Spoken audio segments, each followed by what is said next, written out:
Welcome to today's podcast. We have an eye-opening discussion lined up about democracy, autocracy, and the current challenges facing American and global political systems. I'm excited to dive in. Democracy feels like this strong, unshakable foundation in the U.S. But clearly, there are cracks emerging. Where should we start unpacking all this? Let's start from the beginning. Democracy isn't as invincible as many people think. Traditionally, people picture democracies failing with dramatic events like military coups or tanks on the streets. But in reality, particularly in modern times, democracy often quietly unravels when elected leaders start dismantling the very rules that protect it. Wait, so you mean the breakdown isn't always violent or sudden? It can be more of a gradual erosion? Exactly. Think of democracy like a well-built house. When you have a good roof, solid walls, and strong foundations, it's safe. But if someone removes bricks one by one, the judiciary independence, free media, fair elections, eventually, the building becomes unstable and might collapse without a big crash. That really helps me picture it. So what are the key bricks or systems that keep democracy stable? There are several pillars. Independent courts that apply the law, fairly unbiased electoral commissions to oversee elections, free and diverse media outlets, and a professional, merit-based civil service. These ensure elections are fair and government functions transparently regardless of who's in power. Got it. And what happens when leaders decide they don't want to play by those rules anymore? Then democracy starts to deteriorate. We see politicians who get elected and then try to capture these institutions for their own benefit. Viktor Orban in Hungary is a classic example. Elected legitimately, then moves to rewrite laws, change election boundaries, a tactic called gerrymandering, and control media ownership, solidifying his grip on power. I've heard that term before. Gerrymandering, that's when electoral district lines are drawn unfairly to benefit a particular party, right? Yes, spot on. Imagine slicing a pizza unevenly so one person always gets the biggest piece. That's what gerrymandering does to voters. It manipulates voting maps so one party wins more seats than they should based on actual votes. That sounds deeply unfair. Is this happening in the U.S. too? Unfortunately, yes. It's a big concern here and is a key tactic used to undermine fair elections. District lines get drawn to dilute the voting power of certain groups, often minorities or opposition supporters. That definitely challenges my assumption that U.S. elections are always fair. What else do autocratic leaders do besides gerrymandering and capturing institutions? There are 5 core tactics autocrats use to dismantle democracy. We've touched on the first, corruption, which becomes more rampant because the legal system gets politicized. Instead of holding leaders accountable, institutions become tools of power to protect allies and punish enemies. Corruption makes sense as a symptom, but also a tool, right? So government contracts or favors go only to loyalists? Exactly. For example, under President Trump, there were unprecedented conflicts of interest where the president's business dealings abroad, like with Saudi Arabia, influenced national decisions. Businesses close to the administration profited, which is very different from past presidencies. That feels like mixing private profit with public power, which shouldn't happen. How does this affect democracy overall? It shifts power from the people to a small elite. When laws and resources serve a ruling family or party, democracy fades into quote-unquote, where rulers enrich themselves instead of serving citizens. You mentioned 5 tactics. We talked about corruption and gerrymandering. What are the others? Third is personnel changes, politicizing the civil service so experts are replaced by loyalists or friends, undermining effective governance. Fourth is controlling information, limiting free speech, shaping or censoring media so dissenting voices are silenced or marginalized. Controlling information reminds me of how authoritarian states restrict internet access or social media. Right. China is an extreme example, a completely state-controlled internet with surveillance. Russia is moving in that direction too. Even in democratic countries, you can see attempts to influence or pressure media ownership to favor certain political positions. That's scary given how much we rely on social media for news. And the 5th tactic? Control over power ministries and use of force. This means having coercive forces like militarized police or paramilitaries who operate above the law to intimidate or repress opposition. In the U.S., ICE's militarized presence has drawn criticism. Is that an example? It can be seen that way. Militarized forces out of local control with impunity mirror those characteristics. Autocracies use such forces to silence dissent, and when accountability disappears, the risk grows. So these 5 tactics combined slowly erode democracy's checks and balances. But you mentioned something about electoral democracy versus liberal democracy. What's the difference?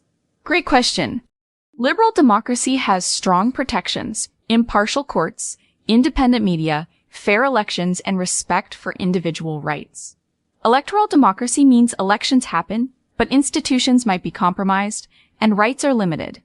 Countries like the US were once categorized as liberal democracies, but recent declines have shifted it into electoral democracy territory. Wow.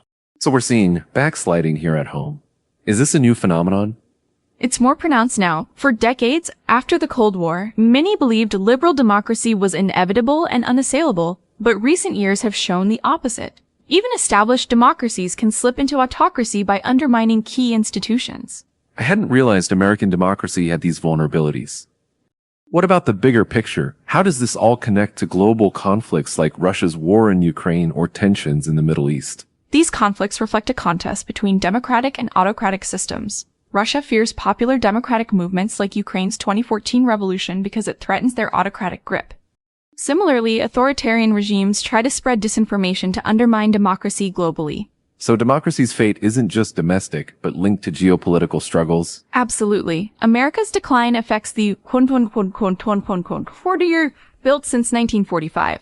If U.S. democracy weakens, so does its global leadership, encouraging autocrats elsewhere. How do ordinary people fit into this? Does democracy actually make people happier or more secure? Studies regularly show democracies, especially stable ones with wealth equality like Scandinavia, have happier populations. Democracy provides participation, security, and less corruption. Autocracies can offer false stability but suppress freedom and create frustration. So while autocracies might claim to provide safety and order, they lack openness and choice, which make people less fulfilled. Exactly. And when people can't openly express views or hold leaders accountable, apathy or fear take root, deepening autocratic control. It's hard to see how a country stays stuck in autocracy if the people want change. The key is that autocracies control information and repress dissent so thoroughly that public opinion isn't visible or influential. Fear discourages political engagement. That makes sense. What about technology and social media? Are platforms helping democracy or harming it? Technology can democratize information but also be manipulated. Social media algorithms promote polarization by showing you content based on your preferences, creating filter bubbles or echo chambers. This fragmentation harms democratic dialogue. So if I see only content confirming my views, I become less open to diverse opinions, which fuels division. Right, and that division makes it harder to sustain the mutual trust democracy requires. You mentioned media ownership changing hands. How does controlling the media impact democracy? In many autocracies, governments or their allies acquire dominant media outlets, shaping narratives and limiting criticism without outright censorship. It's a subtle but powerful means to control public perception. That reminds me of what you said about Hungary and Turkey, right? Yes. There, few outlets remain independent and state-aligned media push government-friendly messages. The U.S. has seen pressure on media ownership and attempts to influence content which mimic those tactics. What role do tech companies play? I've heard of Section 230 in the U.S. protecting platforms from liability, but might that allow harmful content to spread unchecked? Section 230 exempts platforms from responsibility for user-generated content, fostering innovation but also challenges. Governments are debating how to regulate online speech to balance free expression with preventing disinformation and hate speech. Sounds like a tightrope walk. Regulating too much might restrict freedom, but too little lets misinformation thrive. Exactly, it's a trade-off. Democratic societies need elected representatives to establish laws reflecting society's values while protecting free speech rights. And how do authoritarian regimes handle this? They outright control or censor online platforms, cutting off access to foreign media and surveilling communications to clamp down on dissent. What about the future? Can countries reverse autocratic backsliding? Yes, democracies are fragile but not doomed. It requires active civic participation. Voting in every election, staying informed, holding leaders accountable, defending independent institutions, and supporting free press. That feels empowering. So democracy needs ongoing care and effort, not just hopes for the best. Exactly. Democracy is a living process. Complacency or cynicism benefits autocrats. Earlier you mentioned 5 warning tactics autocrats use. To recap, corruption, election manipulation, politicizing personnel, controlling information, and coercion via force, right? Yes, those are the core warning signs to watch for. Seeing combinations of these in any country signals democratic erosion. What role does economic inequality play here? Does wealth concentration threaten democracy? Yes.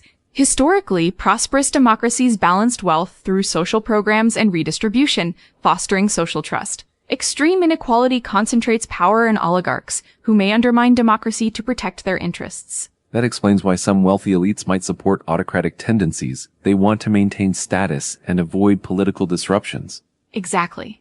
And in countries like the US, tech oligarchs' growing influence over information space raises concerns around democracy's future. So is the fight for democracy partly about creating fair economic opportunities too? Definitely. Democracy thrives when citizens feel valued and invested. Final question. What's the takeaway for everyday listeners? Stay informed, vote regularly, support independent journalism, resist cynicism, and appreciate democracy's fragility.